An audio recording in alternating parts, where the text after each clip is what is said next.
சிறகடிக்க ஆசை சரியில்ல. அடுத்த வர எபிசோட்ல நம்ம அருண் இருந்துட்டு ரொம்பவே சந்தோஷமா வீட்டுக்கு வராங்க. வீட்டில் சீதா இருக்காங்க. சீதா கிட்ட போயிட்டு இன்னைக்கு ஏதாவது ஸ்வீட் பண்ணு அப்படின்ற மாதிரி சொல்லிக்கிட்டு இருக்காங்க. என்ன விஷயம் அப்படின்னு சொல்லிட்டு சீதா வந்து கேட்கவும், இன்னைக்கு ரொம்ப சந்தோஷமான ஒரு விஷயம் நடந்திருக்கு. என் அம்மா இறந்துட்டாங்கல்ல, திட்டம் போட்டு என் அம்மாவை கொன்னுட்டாங்கல்ல, இன்னைக்கு அவங்க வீட்லேயும் ஒரு அடிபட்டிருக்கு அப்படின்ற மாதிரி சொல்லிக்கிட்டு இருக்காங்க. என்ன சொல்லிக்கிட்டு இருக்கீங்க? ஆமா. அப்படின்ற மாரி முத்துவோட அப்பா கீழ விழுந்துட்டாரு. அதனால எல்லாருமே ஹாஸ்பிட்டல்ல இருக்காங்க.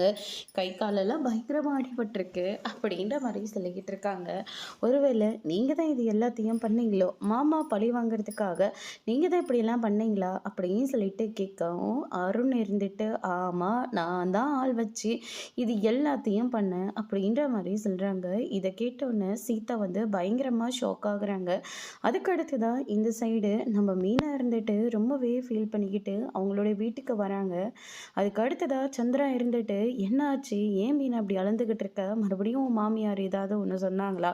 அப்படின்னு சொல்லிட்டு கேட்கவும், "மாமாவுக்கு அடிபட்டிருக்கம்மா. அதுக்கும் காரணம் நான் தான்னு" சொல்லி அத்தை என்ன பயங்கரமா திட்டிட்டாங்க. என்னால ஏத்துக்கவே முடியல. அப்படின்னு சொல்லிட்டு அவங்க வந்து சொல்லிக்கிட்டு இருக்காங்க. அதுக்கு அடுத்ததா சீதா இருந்துட்டு சந்திராவுக்கு ஃபோன் பண்ணி, அக்காவோட மாமனாருக்கு என்னாச்சும்மா? அப்படின்னு சொல்லிட்டு கேட்கவும், அடிபட்டிருக்கான் அப்படின்ற மாரி சொல்றாங்க. யார்கிட்டயும் சொல்லிடாதீங்கம்மா. இதுக்கு பின்னாடி அவர் தான் இருக்காரு அப்படின்ற மாரியும் சொல்றாங்க. அதோட இன்னைக்கான ப்ரோமோ முடிச்சிருக்காங்க.